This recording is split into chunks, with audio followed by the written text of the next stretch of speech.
O podcast que você ouve agora é uma produção da Central 3.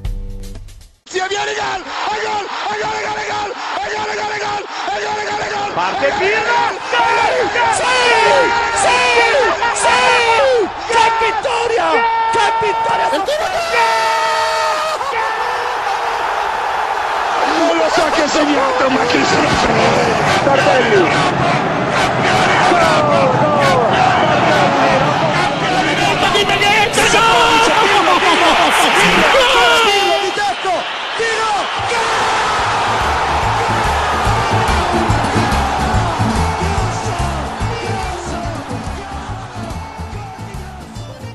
Olá a todos, sejam muito bem-vindos, vem chegando no podcast da Couchopédia número 18, podcast quente, fervendo, não só porque estamos gravando pouquíssimas horas depois da derrota da Itália contra a Inglaterra, mas acho que esse nem é o ponto mais quente, né? Nem é o clímax desse episódio de número 18, já que falaremos de escândalos. Quem não gosta de escândalo italiano? Os italianos adoram, né? Pelo visto, gostam muito da famosa mutreta, a cultura quilingue italiana vai de vento em popa. Dessa vez, 3 jogadores acusados, né? Na verdade 4, mas a gente vai falar um pouquinho mais sobre essa quarta acusação, porque tá meio esquisito, não sabe se é verdade, não sabe se não é. A gente vai falar sobre tudo isso. Vamos falar também sobre a seleção italiana, que, como eu disse, perdeu para a Inglaterra. A gente vai passar um panorama aí de como é que tá a classificação para Euro. E no finalzinho, ali espremido, mas vamos falar, prometo, do Napoli, porque o Napoli não só tá acontecendo uns negócios chatos ali com a comissão técnica, mas também agora teve uma notícia duríssima. O Napoli, o torcedor napolitano, o seu principal jogador parado por pelo menos 40 dias, pelo menos esse é o diagnóstico inicial da lesão do Osimhen. Caio Bittencourt, bom dia, boa tarde, boa noite. O programa hoje tá meio donos da bola, hein? Olá a todos. Eu espero que em algum momento falarei, tal qual Craque Neto, sobre esse Napoli, sobre o treinador, entre aspas, Rudi Garcia. Mas por incrível que pareça, esse período de data FIFA fez mostrar que tem gente numa fria pior ainda. Sempre tem, sempre tem. Quando você acha que você tá mal, sempre vai aparecer alguém pior. Nelson, rapaz, você gosta de fazer uma apostinha, Nelson Oliveira? Bom dia, boa tarde, boa noite. Bom dia, boa tarde, boa noite. Cara, raramente faço as apostas aí, mas não sou um Tonali da vida, não tenho ludopatia, tô de boa em relação a isso. Você falou de mutreta, né? Mutreta é uma palavra bem italiana, né? Se você vem você joga a entonação ali, mutreta, você já vem ali um negócio que tá muito dentro da cultura, até na língua, né? Até no idioma, se você fizer a entonação certinha, dá pra encaixar bem. Encaixa muito bem no DNA italiano. Para não falar que a gente é muito negativo, essa data FIFA também teve uma vitória da Itália, né? A Itália goleou Malta por 4-0, mas assim, diante dessa avalanche que vem acontecendo, né, na seleção italiana, acho que a vitória de 4-0 sobre Malta, muito sinceramente, não significa praticamente nada importante, os pontos e tal, deixa a Itália numa situação, eu ia dizer mais confortável, mas depois do jogo de hoje menos desconfortável. Então acho que a gente pode passar batido. A minha dúvida para esse programa de hoje era se eu ia começar falando do jogo contra a Inglaterra ou se a gente começava a falar das apostas, mas já saiu a capa do Corriere ou da Gazeta, deixa eu ver aqui. A capa da Gazeta, ela expressa muito bem qual é a ordem de prioridade da Itália e qual é a ordem de importância dos fatos, né? Porque a capa tem a derrota da Itália contra a Inglaterra, gol do Scamacca, né? A Inglaterra venceu por 3-1, o gol do italiano foi marcado pelo Scamacca. Mas o que domina, né, a manchete ali, a primeira pancada é a questão do Tonali. Vamos falar do Tonali já, porque minutos antes da gente começar, saem notícias sobre depoimentos do Fagioli, né? Eu falei ali aqui que eu ia falar no começo do podcast quem são os 3 jogadores, né, sendo investigados. o Fagioli é quem tem é o primeiro a depor e já conseguiram um acordo. Nicolò Fagioli, que é meio campo da Juventus. Caio, vou começar com você. Queria que você falasse, se desse mais informações sobre esse depoimento do Fagioli, pelo menos informações que começam a sair agora, né? A gente está gravando dia 17, também conhecido como terça-feira, o Fagioli depois, e começam a surgir trechos e fragmentos desse depoimento e sobre o acordo. Queria que você falasse da situação especificamente do Fagioli, por favor. No caso do Fagioli, é importante já ter em conta, porque ele já se assumiu teoricamente culpado. Não chegou a mandar a carta da ludopatia, como era o caso do Tonali, mas ele já se declarou culpado, já declarou que ele teria apostado em jogos de futebol, embora não da Juventus, que nesse caso envolveria ele em campo, envolveria interesses dele e tudo mais, mas ele já se declarou culpado, o que nessa situação faria com que ele tivesse suspensão que iria de 6 a 10 meses, com tendo que se apresentar voluntariamente a eventos em que tendo que se apresentar voluntariamente a eventos em que ele fala sobre o vício em jogo, alerta sobre os perigos e tudo mais. 10 palestras, toda aquela né? Sim, palestras. Tinha me fugido a palavra sobre palestra. Que, inclusive, curiosidade, em italiano totalmente diferente significado. Se você disser que vai uma palestra na Itália, é para ir à academia. Quantas vezes eu não já me perdi com isso? Mas, assim, o fato é que, em meio a toda essa situação, são 6 meses de tratamentos, 12 meses de suspensão, sendo 5 em penas alternativas. Ainda a FIGC ainda não falou exatamente quais seriam essas penas alternativas. E essas palestras seriam em clubes amadores, em associação de vítimas do jogo. Normalmente na Europa você tem muito essas figuras das entidades que alertam sobre os perigos do jogo e tudo mais. E este seria o caso do Fagioli. Ele não jogou a carta da ludopatia, como é o caso do Tonali, ou mesmo disse que era só blackjack, que era o caso do Zaniolo, mas ele acabou se entregando logo.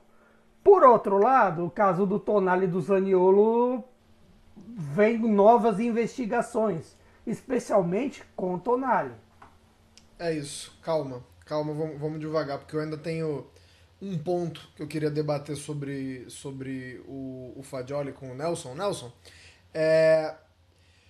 o torcedor da Juventus, ele vai tentar tirar responsabilidade ou culpa ou participação da Juventus, e eu acho até certo ponto justo, porque é uma decisão pessoal, é uma burrice pessoal, digamos assim, mas a minha pergunta para você é o seguinte: a gente tem o Pogba sendo punido por doping e o Fagioli sendo pego nesse escândalo.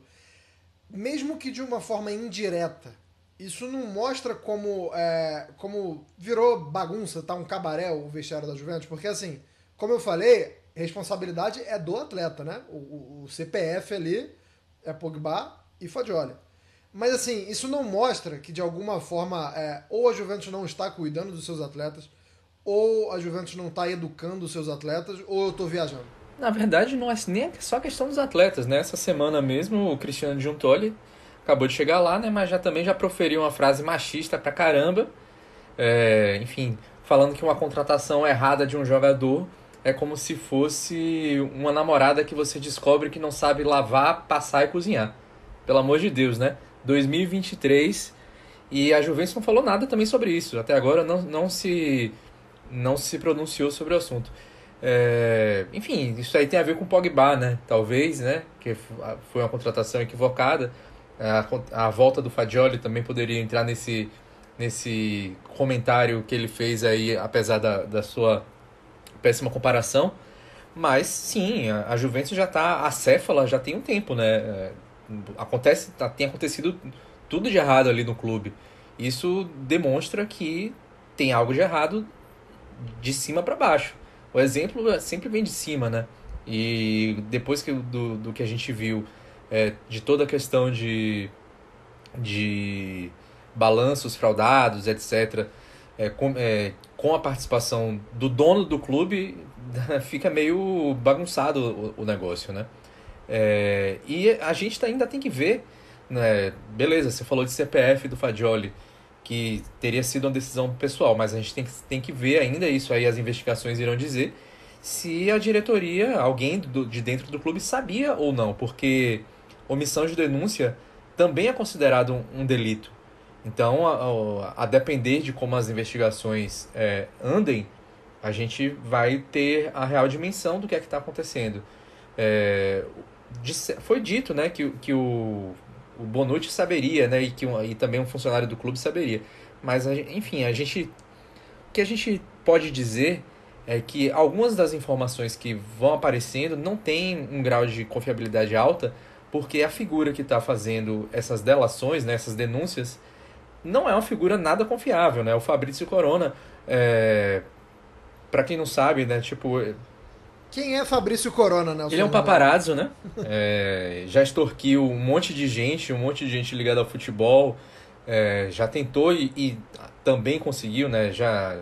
Gilardino, Totti, Adriano, enfim, um monte de gente.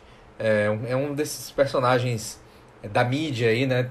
Tem um certo jornalista aqui brasileiro que a energia do Fabrício Corona me lembra muito a energia desse cara, que é um cara aí envolvido com fofocas. Não vou citar nomes, obviamente, mas quem está por dentro pode ter uma certa noção de quem é que eu estou falando.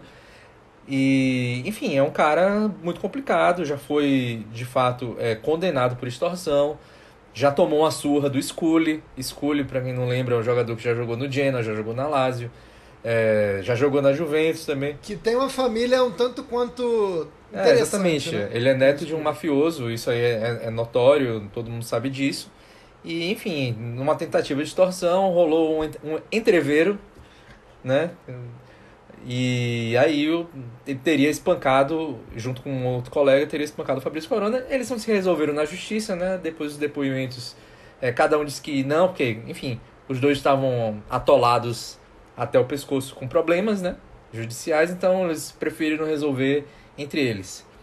E, enfim, essa é a figura que está lançando toda essas informações. Obviamente, algumas de fato se verificaram. Você vê o Fagioli se confessando, né? O Tonali também prestando depoimento, etc. Mas tem, por exemplo, sobre os Aleves, que não é exatamente o assunto aqui, mas já surgiu uma suposta fonte dizendo que teria mentido para ganhar 20 mil euros do Fabrício Corona, que teria pago por essa informação para poder divulgar. E vamos lembrar que o Fabrício Corona está ganhando dinheiro também com essa história. Ele está cobrando para dar entrevista. E não está cobrando barato, não. A Rai foi fazer uma entrevista com ele esse fim de semana. Ele cobrou 34 mil euros e disse que ia doar para instituições que combatem apostas ilegais. Enfim, é um cara muito bonzinho. O Fabrício Corona é um cara muito bonzinho. Então, assim, eu prefiro... Tudo bom na confiar no que a Procuradoria está fazendo, ao invés de a gente ficar... pensando em várias denúncias mirabolantes. Por exemplo, eu me preocupo muito mais com que o Fagioli, segundo o jornal Tutto Sport, colocou na sua manchete de hoje, que tem muitos jogadores da seleção sub-21 fariam apostas. Isso para mim é preocupante. E se a investigação chegar a esses atletas, é muito ruim para o futuro da Itália, porque a gente já fala tanto de jogadores jovens que muitas vezes não tem chance para aparecer, e a seleção sub-21 da Itália, que jogou a última Euro da categoria, é uma boa seleção. Então, se a gente vê nomes que sejam líderes daquela geração, como, por exemplo, o Tonali e o Fagioli, se tiverem outros, é mais um problema para a seleção italiana.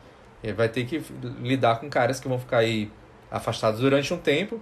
Se tiver que lidar com caras que vão ficar um tempo parados, isso aí trava o crescimento deles, trava questões de confiança, enfim, vários problemas podem acontecer. Não vai ser todo mundo que vai ser Paulo Rossi, que vai chegar, vai ser suspenso, ficar um tempão fora, chegar e meter 6 gols na Copa e ser campeão. Então, isso é...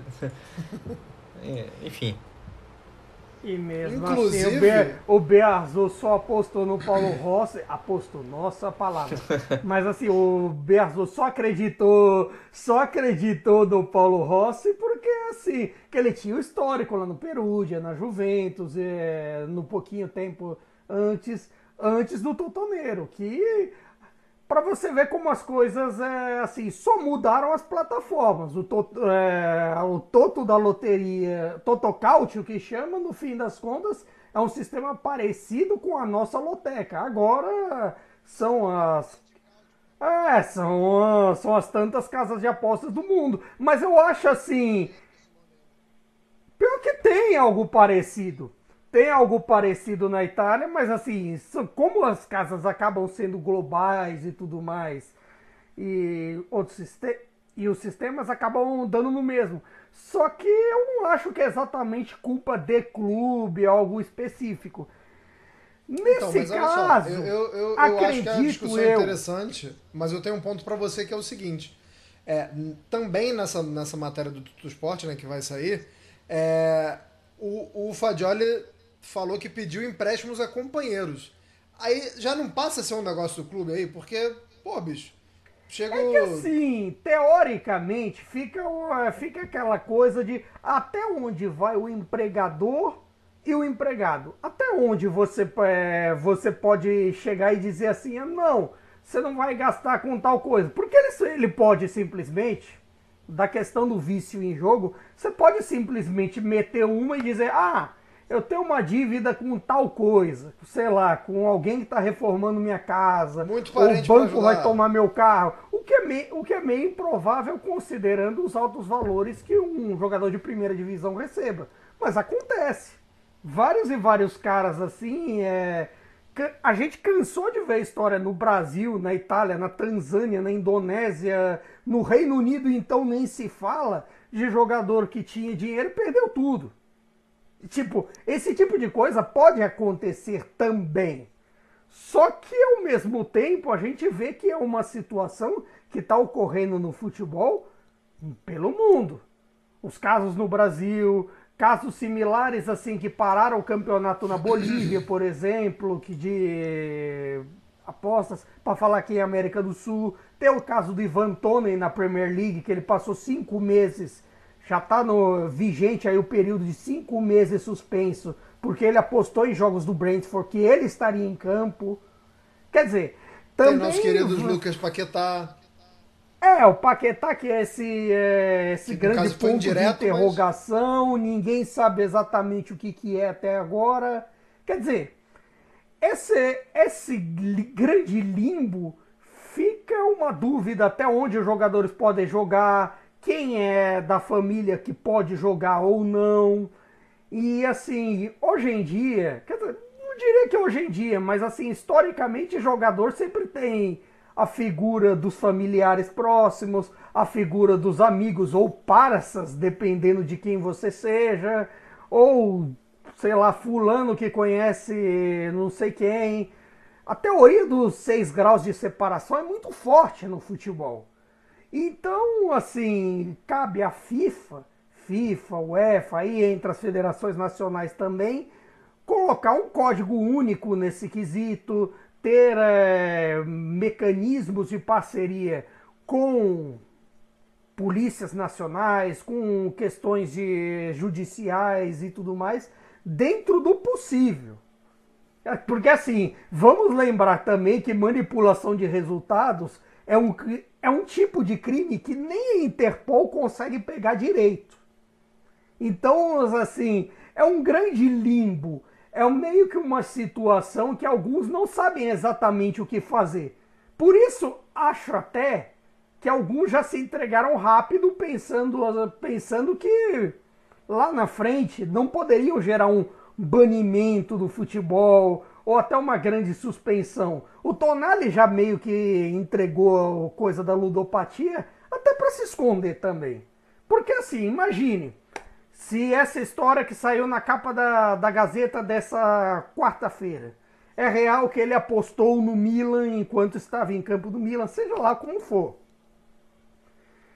Fica uma coisa assim, de tipo, que tem aquela discussão tão famosa no Brasil da mala preta e da mala branca.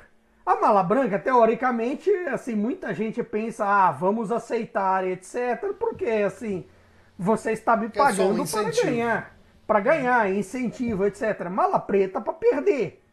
Então, assim, para muito jogador, fica aquela coisa, assim, de aliciador chegar para você, eu tenho uma proposta para você, você faz assim, você aposta, mas você não vai perder nada com isso, você não vai perder emprego, você não vai perder manipulação, e parece acessível. É aí que as autoridades devem entrar, que os clubes devem entrar. Mas ao mesmo tempo disso, eu não sei, por exemplo, até onde a Juventus poderia impedir essa história. A Juventus, a FIGC, porque no fim das contas, essa história, todo mundo é o último a saber. E quem paga por isso, paga a Juventus, que vai ter o prejuízo de... Já não tinha um jogador por doping, vai ter outro fora agora por essas questões. Do mesmo setor, perde inclusive. A seleção italiana, que, por exemplo, entra para um jogo como esse diante da Inglaterra, sem dois meias defensivos e de construção importante, e sem outro ali mais adiante que poderia auxiliar o ataque. Quer dizer... tem outra coisa também, né? Hoje em dia é mais fácil descobrir essas coisas, né? Eu acho que tem essa questão ainda. Por mais que a gente esteja vendo um monte de casos acontecendo, hoje em dia tem registros, né? Você tem como conseguir... De certa forma, as próprias casas têm um sistema ali que normalmente são elas que dedam manipulação de resultados. Quando são assim, por exemplo, ou até para o ouvinte ter mais ou menos uma dimensão. Normalmente você tem sistemas chamados ou Sport Radar ou concorrentes que normalmente fazem parcerias com as federações. Aqui no Brasil você tem parcerias dele com o CBF, com a Federação Paulista, Carioca, Mineira e por aí vai. Na Itália você tem com a Liga Série A, a B e a própria FIGC.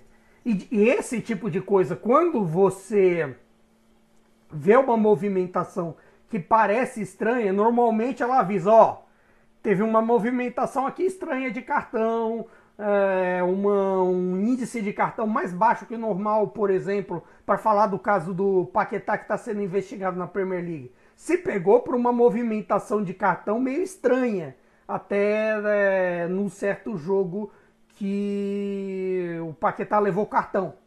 E aí se percebeu isso, e aí a Casa Sport Radar, que é um grupo que controla cotações de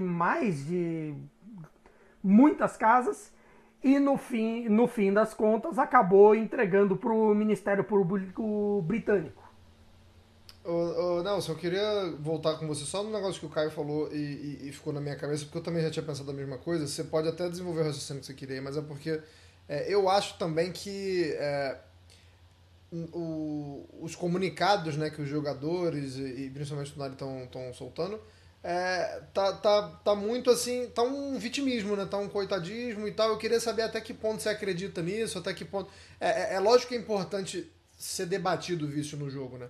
E acho que esse debate já tinha que ter vindo antes, quando empresas de aposta começaram a dominar esse cenário, que já não é de agora, já pode puxar aí uns 2, 3 anos, talvez não no Brasil, mas assim, Premier League, com muito time patrocinado.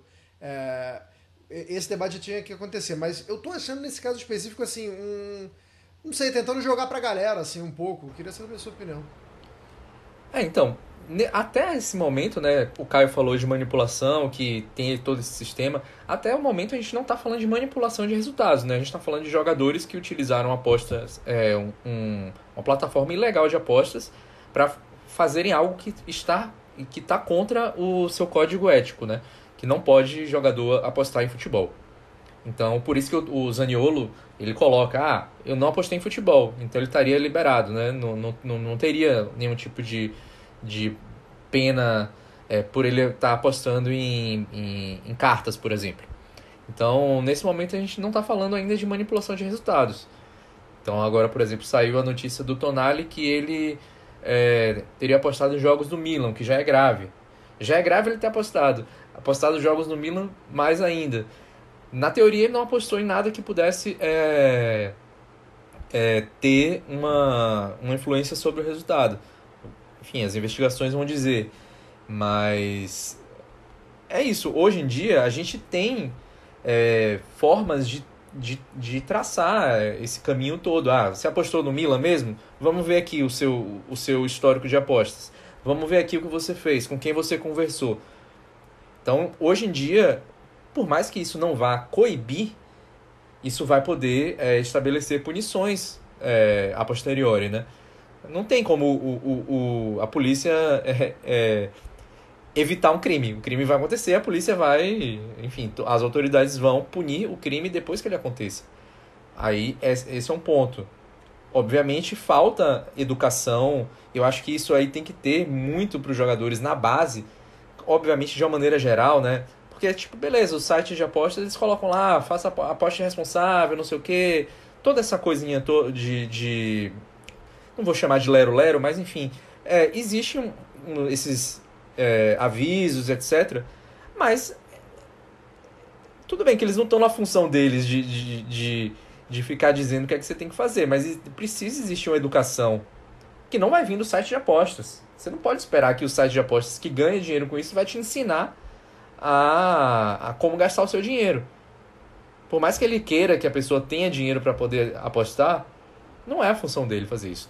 Acho que tem que ser uma questão muito mais de uma educação financeira que você vai ter em casa, que você vai ter na sua escola.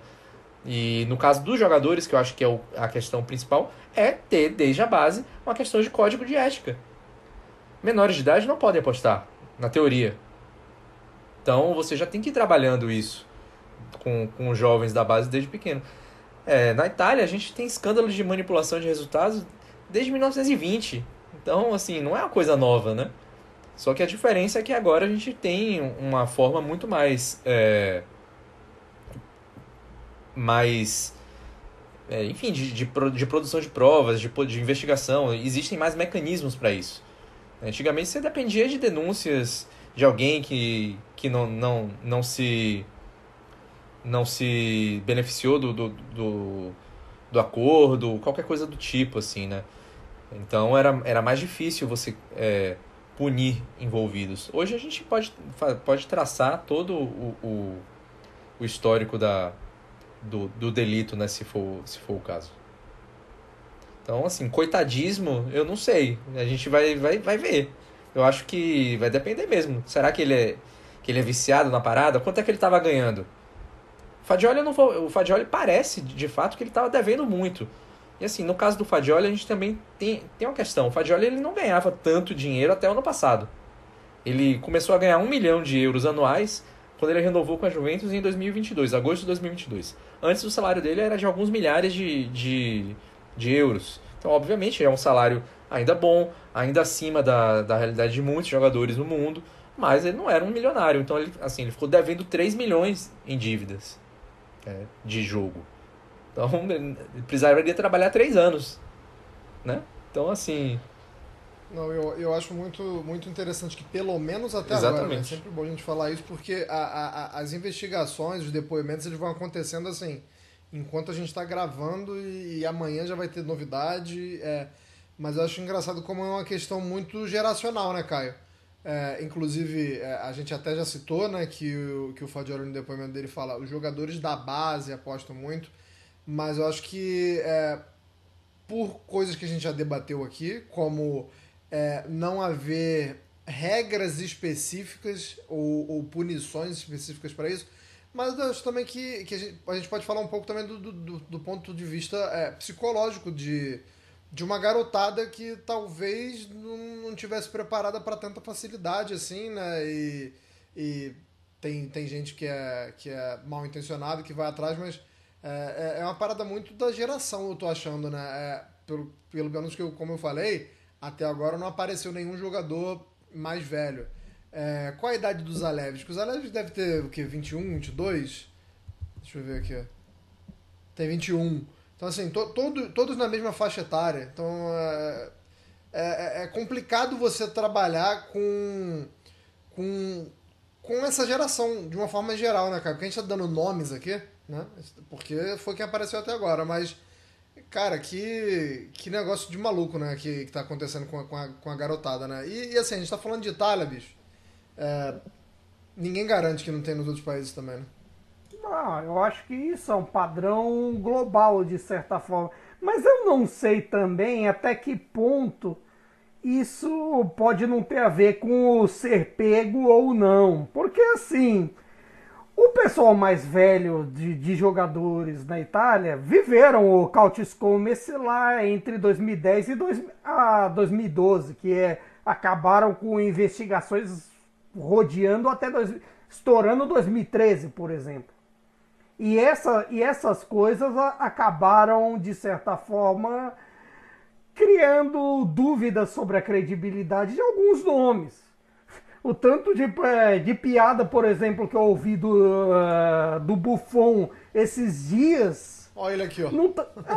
Exatamente. Tipo, o tanto que eu ouvi de piada de aposta. Porque foi ele que levou. Ele é como chefe da delegação, né? Pra quem não tá ligado, ele tava como chefe da delegação da Itália, ele que acompanha Tonali e Zaniolo pros depoimentos, né? Por isso que o pessoal fez tanta piada.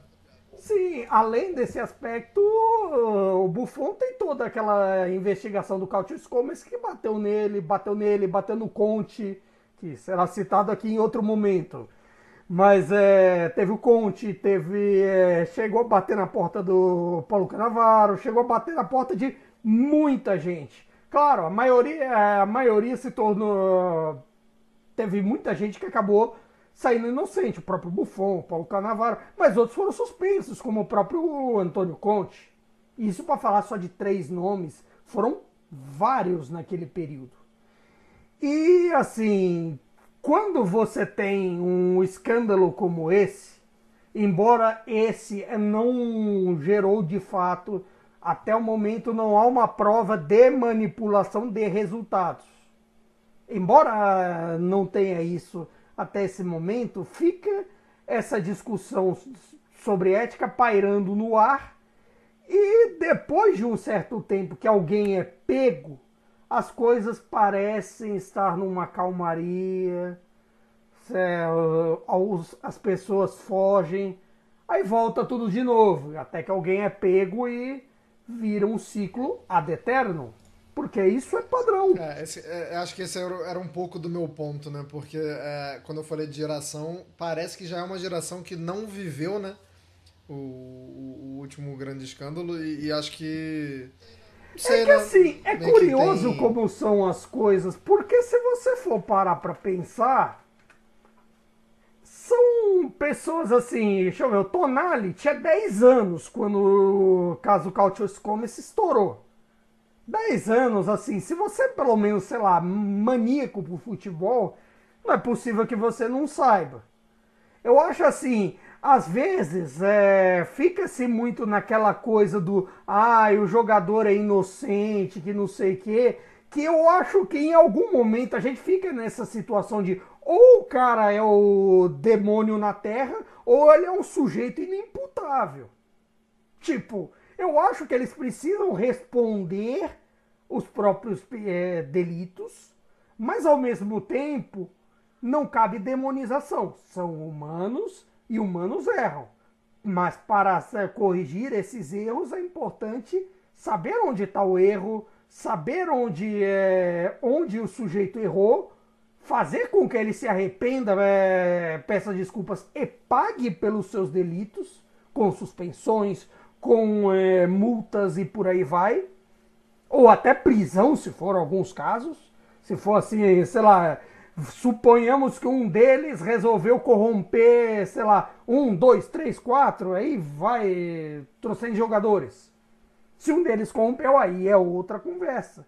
Mas assim, fica fica uma situação que às vezes a gente trata sujeito como inimputável, como, ai, ele cresceu pobre, que não sei o quê, que de repente ele não teve acesso à educação, que não sei o quê. Claro, na Itália talvez um pouco menos do que, sei lá, em discussões parecidas aqui no Brasil, de tanta gente que eu vejo sendo tratado como inimputável, coitadinho e etc. Mas isso é tudo da turma funcional, que tem o cérebro funcional. Mas nesse aspecto, não precisa assim você tratar como um sujeito que não possa responder por suas ações, mas também não tratar como se o sujeito tivesse cometendo sei lá, um atentado. Importante. Nelson, eu vou só passar uma lista aqui, porque quando o Fagioli fala que muita gente da base da Itália jogava, assim, eles não chegaram a jogar juntos competições, pelo menos não sub-21.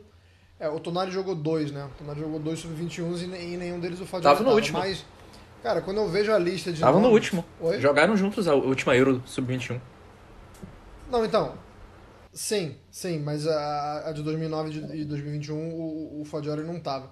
Cara, quando eu vejo os nomes dessas edições, cara, me deu um frio na espinha, porque assim, se todo mundo joga, e a gente tava falando aqui que corre o risco de parar uma geração, você tem muito tempo ali de punição, e justo, tá? Não tô falando que não tem que punir não, tem que punir mesmo.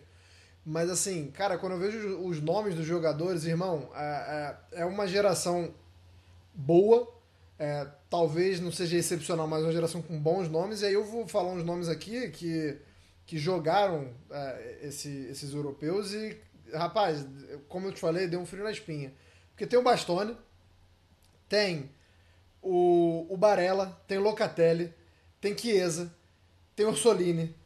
Então, assim, e vai ficar uma situação, depois de uma declaração dessa, que todo mundo vai olhar torto, né? Pra garotada, assim, que jogou junto na base, falar assim, aquele ali jogou, aquele ali jogou com o Fagioli, jogou com o Tonali, acho que... E fica uma situação que, assim, é claro, tem muita gente assim, eu, por exemplo, aí falando por mim, eu, pessoa física, não gosto tanto de fazer esse negócio de teoria da conspiração e etc, porque eu acho que, assim, que se você acha que todo mundo é comprado, não tem sentido você ver jogo, etc, não tem sentido, eu acredito, assim, aí como coisa de vida, que não tem sentido você até viver mesmo no dia a dia se você não, teoricamente, não confia da honestidade das pessoas, que as pessoas estão fazendo aquilo corretamente, sem nenhuma coisa por trás. Mas aí, tipo, parece até algo meio poliana dizer isso, mas tudo bem. O X da questão é que para as pessoas que não pensam exatamente como eu, viram uma situação onde qualquer tipo de lance fica sob suspeita. Como é que você vai pensar numa dessas? Vamos, sei lá, acelerar para 2024. Outubro de 2024, um jogo da Juventus, o Fagioli volta a jogar e tudo mais.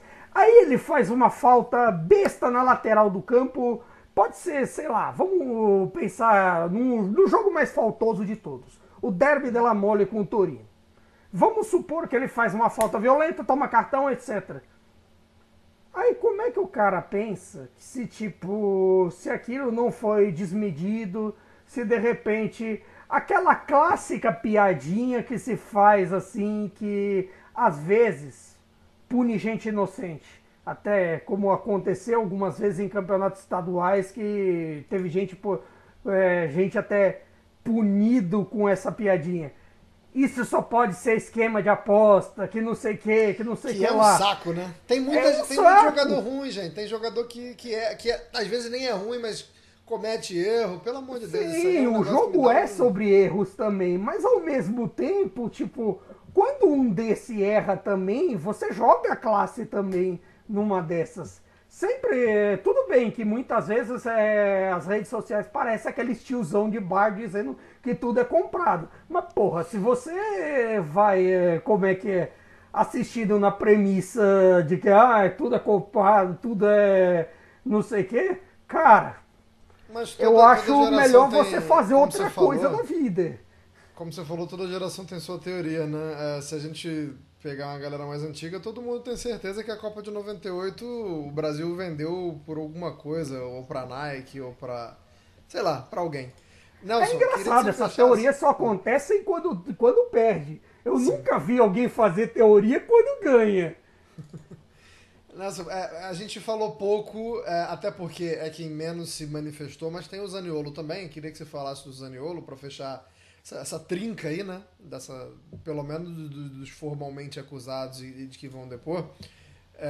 Porque o Zaniolo também tem uma história mal contada de que ele teria apostado em jogos da Roma, mas acho que de todos os cenários, né, desses três que a gente falou, é o mais nebuloso e o com menos informações que a gente tem até agora. Ele né, também Nelson? prestou depoimento uma vez só, né? Até agora, que foi lá no CT da Itália. E continua, a estratégia de defesa continua essa, né? De que ele só apostou mesmo em jogos de cartas. Então, por enquanto, não tem muito o que fazer, né? É esperar para ver o que é que vai acontecer. O que rola é que, infelizmente, o que a gente vê novamente, né? Você citou aí esses jogadores da seleção sub-21 que participaram da última Euro, das últimas Euros, né? Se você for ver, metade da seleção italiana hoje praticamente fazia parte dessas seleções, né? Porque ainda tem o Di Marco, ainda tem Mantini, Mantini, Mantini, tem muita gente que eu Fratesi, não sei. tem um monte. Enfim, Moise pois é. Kean, tem o Gnonto. E, enfim, obviamente a gente está citando aqui, mas podem não ter nada a ver com isso. Esperamos que não tenha, inclusive. Mas o que acontece é que muitos jogadores... Isso é uma coisa que jogador não aprende. Isso não consegue entrar na minha cabeça. A história, desde os anos 80, quando teve o primeiro escândalo, foi o Totonero. Jogadores importantes com história na seleção italiana se envolvendo com apostas, né? Você teve lá no Totonero, você teve Albertozzi, Giordano, Manfredonia, Wilson, o próprio Paulo Rossi, Morini. Todos esses aqui jogaram Copa do Mundo pela Itália, tá? Então já começa assim. E aí agora a gente tem jogadores também com história na seleção italiana, com envolvimento, não em manipulação de resultados, pelo menos até agora, mas novamente com um caso nebuloso, né? E o Zaniolo, pra mim, o retrato de jogador que não aprende, porque ele não tem... Parece que não tem nada na cabeça do Zaniolo, é impressionante. O cara... falavam muito do Balotelli, né? Por algumas razões que eu não... Que eu até, em algumas situações... Que todos sabemos. Os motivos, de algumas pessoas para ficarem falando do Balotelli. Pô, mas o Zaniolo faz besteira tanto ou mais que o Balotelli e se fala muito menos, né? Então o Zaniolo é um cara que é uma besteira atrás da outra, impressionante. O cara parece que não pensa no que está acontecendo ao redor dele. Enfim, talvez nesse caso aí pode ser um lapso aí de certa sobriedade, se ele não tiver apostado no futebol. Mas levando em conta o histórico, é melhor esperar o resultado das investigações. Ô Nelson, vou continuar com você só pelo seguinte. Fala um pouquinho da seleção. Fala um pouquinho do que aconteceu em Inglaterra e Itália, porque a Inglaterra venceu por 3-1. Pode ser breve, se quiser, porque acho que o ponto principal de hoje realmente é a questão das apostas, mas só pra gente não deixar passar batido que a Itália fez um bom primeiro tempo e um segundo tempo abaixo da crítica, principalmente uma frouxidão defensiva, né? Queria que você falasse um pouco. A Itália, Malta, o jogo contra a Malta não precisa nem falar, mas o primeiro tempo, por exemplo, contra a Inglaterra foi melhor do que o jogo inteiro contra a Malta, né? Assim, em termos de desempenho, a Itália fez um bom jogo, começou ainda jogando sendo um pouco pressionada ali, né, no início pela Inglaterra, depois meio que achou o gol e aí começou a jogar melhor, né? Poderia até ter feito mais, e até o Di Lorenzo fazer um pênalti bem estúpido sobre o Bellingham, e aí o jogo meio que deu uma mudada novamente. E aí na volta pro segundo tempo a Itália sumiu, né? Não acho que o Di Lorenzo falha no gol do Rashford também, não. Acho que falha é uma palavra forte, mas ele deu muito espaço e deu o lado errado. Né? Eu acho que o Scalvini foi o pior do jogo, né? Ele teve responsabilidade em todos os gols, né? Posicionamento ruim, falhas defensivas de maneira geral, de também ter perdido confrontos e tudo mais. E eu acho que acabou sendo meio que o retrato, né, do jogo. A Itália cometeu algumas falhas defensivas no segundo tempo.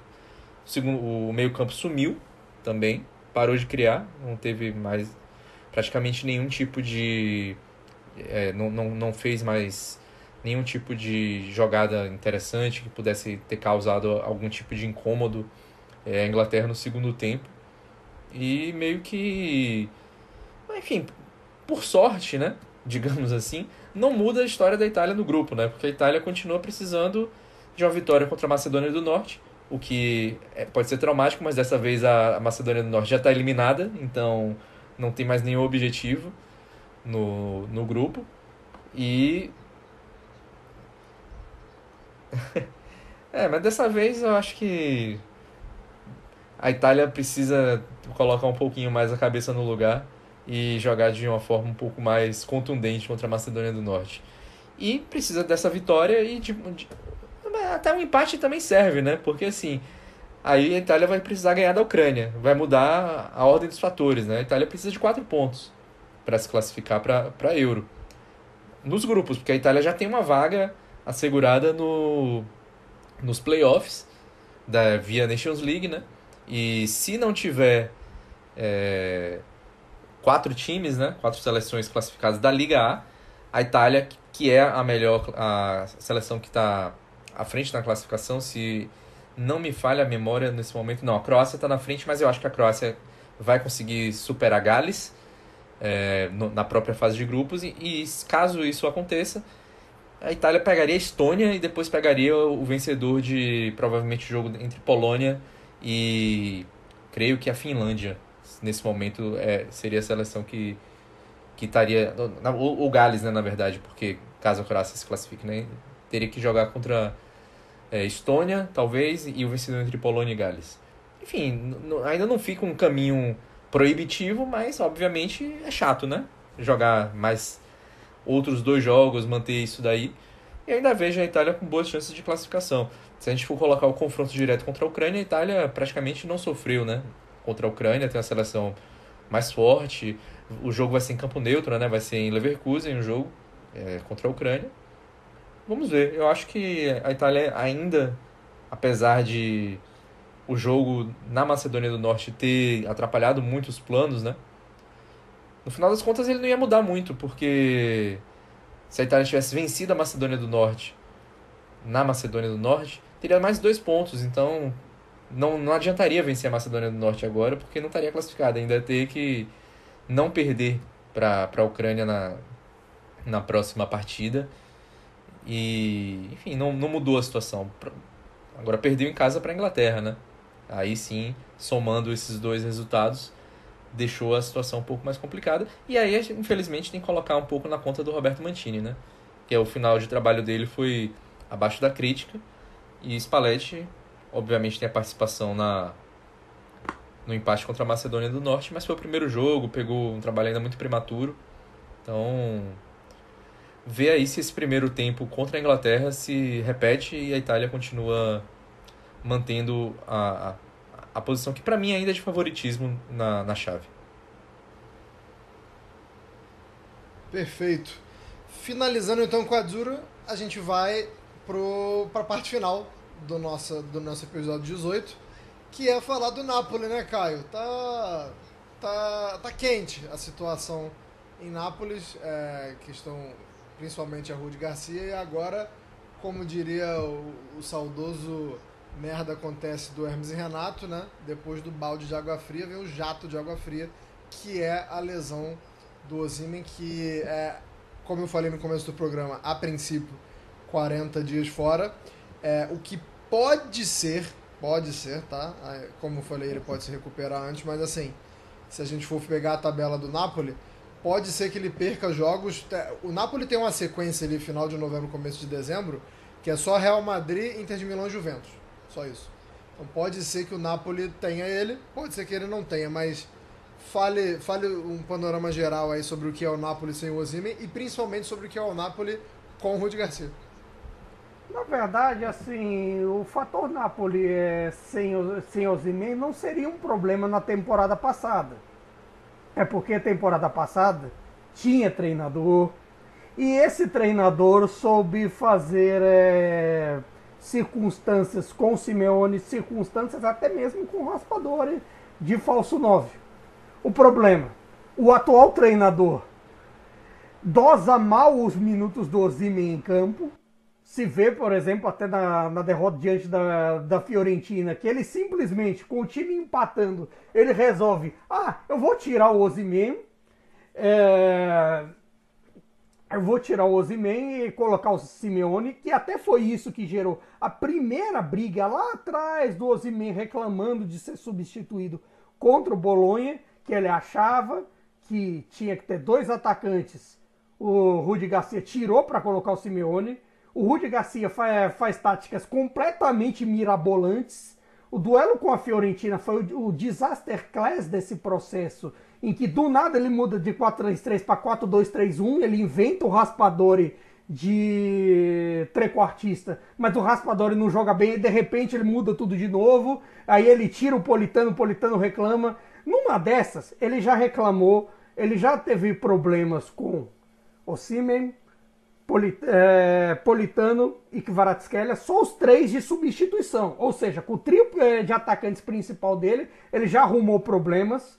Ele já inventou a história lá dos senadores, o comitê de notáveis, etc. E isso você saindo de um treinador em que reservas como Elmas já saíram dizendo que o Spalletti era um pai, que não sei o que. Hoje ele basicamente delega a função a 5 ou 6 jogadores, entre eles o Merê, que talvez ele não abra a boca nem mesmo para comer. Eu duvido que ele não se alimente por sonda, porque ele não fala nada, não faz nada e também não defende nada. Vamos combinar que a fase atual do Merê só por Deus da causa.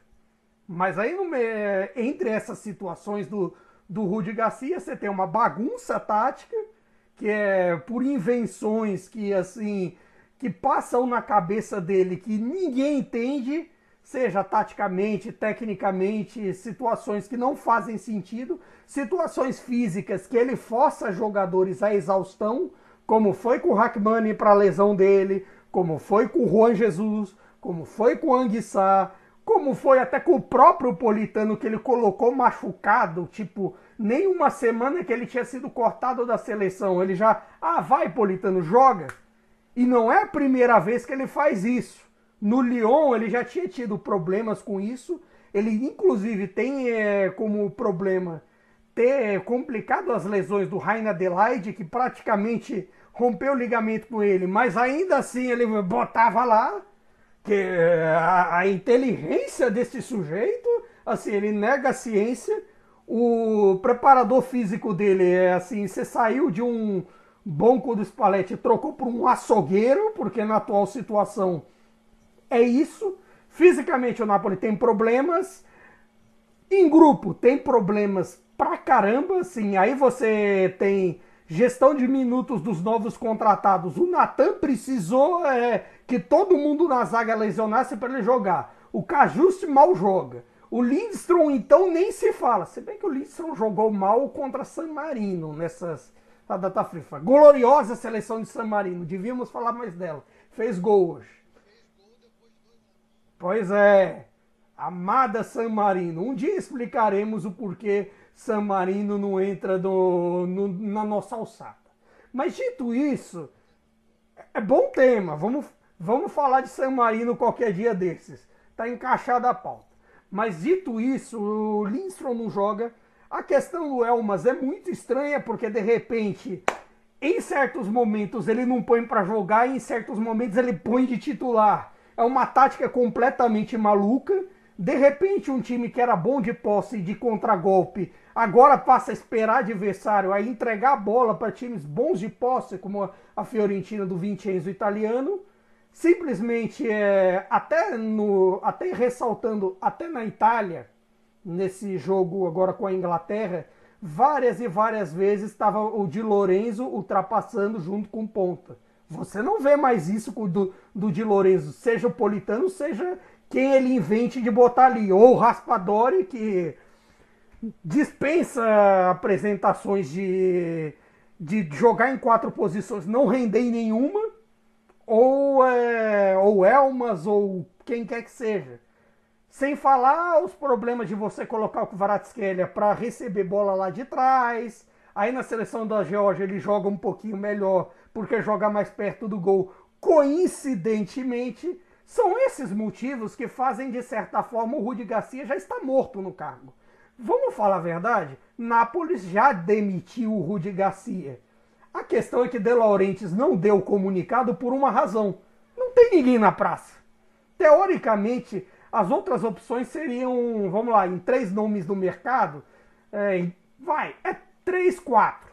Porque você teria o Conte, Tudor, que o Napoli não considera pronto, Gianpaolo, que está em crise, mas chutaram o nome dele lá na imprensa, vamos considerar, porque ele é melhor que o Rudi Garcia, por incrível que pareça, e Galhardo, que a priori foi descartado porque não fazia o esquema tático do 4-3-3, que não sei o que lá, e fora que o Galhardo também rejeitou a oferta do Lyon, do Sevilha, do Marselha, por querer dinheiro, por querer que o seu projeto siga a risca.